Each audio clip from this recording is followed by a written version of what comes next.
관여했을 것으로 판단을 했을 겁니다. 갑자사화의 피바람을 일으키는 가운데 연산군이 김처선을 옥에 가두라고 한 것이다.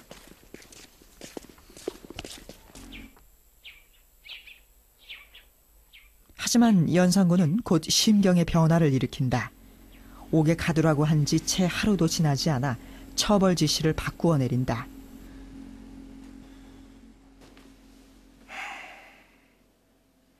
김처선은 무리한 일이 있으니 죄를 주어야 하나. 도살리가 없으니 곤장 100대에 처하라.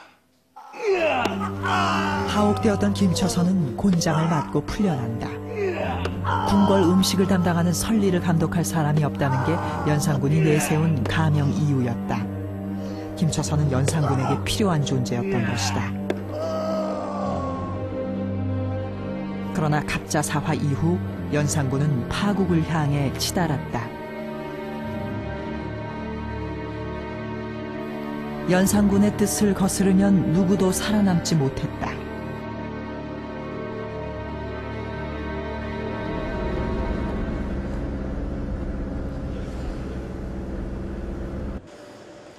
당시 연산군의 폭정을 증언하는 금표가 경기도 고양시에 남아있다.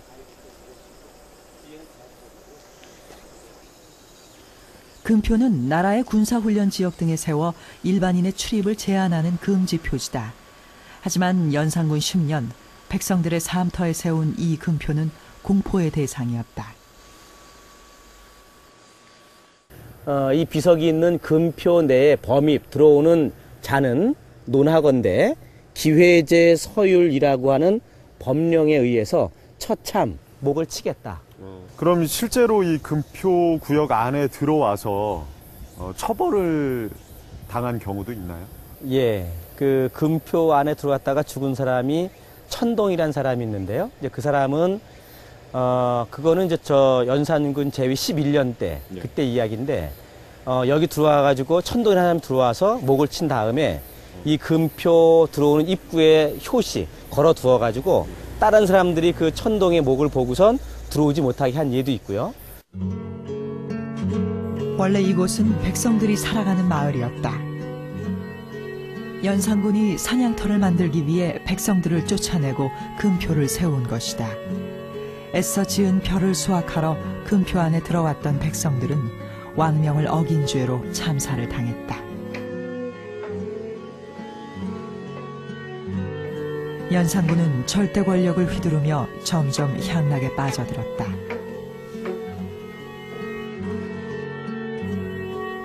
흥청이라 불리는 기생들을 궁궐에 불러들여 날마다 잔치를 열었다.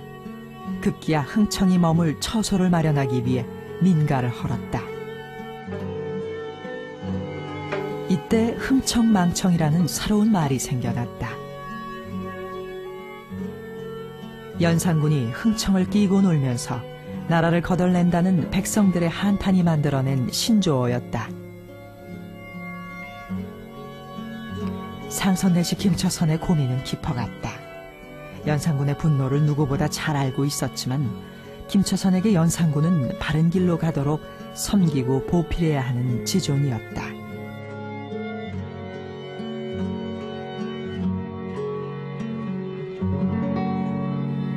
김처선은 왕을 모시는 내시부 최고 수장으로서 누구보다 연산군이 성군이 되기를 기원한 인물이었습니다.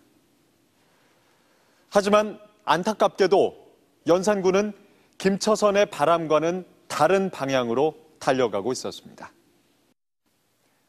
연산군은 관리들에게 이 목에 신원패라는 것을 걸고 다니도록 했습니다.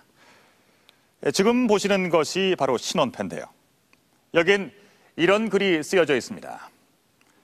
구시 화지문, 설시 참신도. 즉, 입은 화를 부르는 문이요, 혀는 몸을 베는 칼과 같다라는 뜻입니다. 즉, 이 신원패는 말을 잘못할 경우 목숨을 내놓아야 한다는 무언의 압력이자 협박과도 같은 것이었습니다. 신하된 자로서 임금의 잘못을 바로잡는 것은 조선의 이념이었습니다. 하지만 이 신원패가 목에 채워지면서 모든 왕명에 반하는 말과 행동은 목숨을 걸어야만 하는 일이 되어버렸습니다. 김처선은 언제라도 왕을 위해서라면 목숨을 버릴 각오가 돼 있는 넷이었습니다. 하지만 혼자 결정할 수 있는 그리 간단한 문제가 아니었습니다.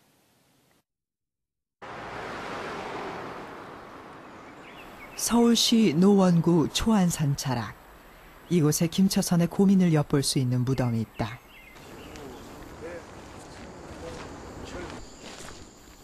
묘비가 남아있어 무덤의 주인을 알 수 있다. 인조 임금 때 통은대부라는 관직을 지낸 내시 승극철의 무덤이다. 이상한 것은 묘비는 하나인데 무덤은 두 기다. 다른 하나는 누구의 무덤일까? 예, 요 비석에 보면은 통훈대부, 행내시부, 상세, 승공, 극철, 양이, 지묘 이렇게 분명히 양이, 지묘 이렇게 부부묘라고 하는 게 이렇게 음각이 돼 있습니다. 비문의 내용에 따르면 다른 또 하나의 무덤은 승극철 아내의 묘다.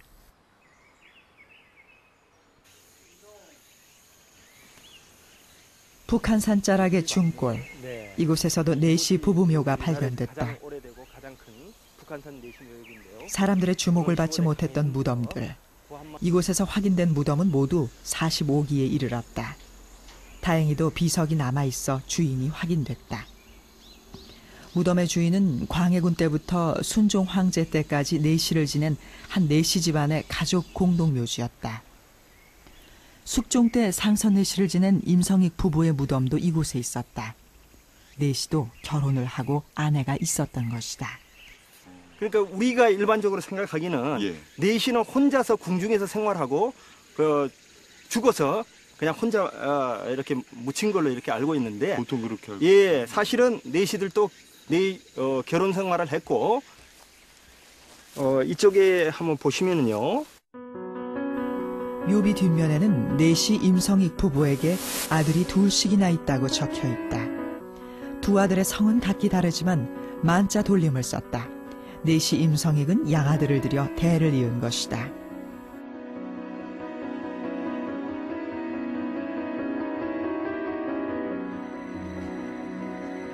국립중앙도서관 족보실에는 특별한 족보 한 권이 보관되어 있다.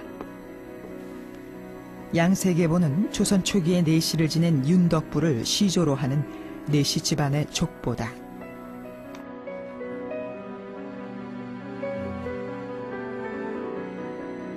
족보의 구성은 일반 족보와 별반 다르지 않다. 다만 가계도에 기록된 남자들의 성이 모두 다르다. 생식 기능을 잃은 조선시대 내시는 이처럼 양자제도로 대를 이었다. 양세계보 서문에는 내시 족보를 만든 이유도 밝혀놓았다. 비록 양자로 가계를 이어가지만 낳은 은혜 못지않게 기른 은혜도 크기 때문에 소홀히 할 수 없다는 것이다.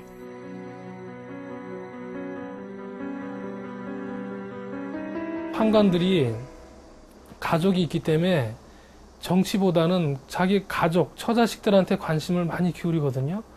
정치에서부터 좀 멀어집니다. 판관들이 그 정치에 관여하는 거를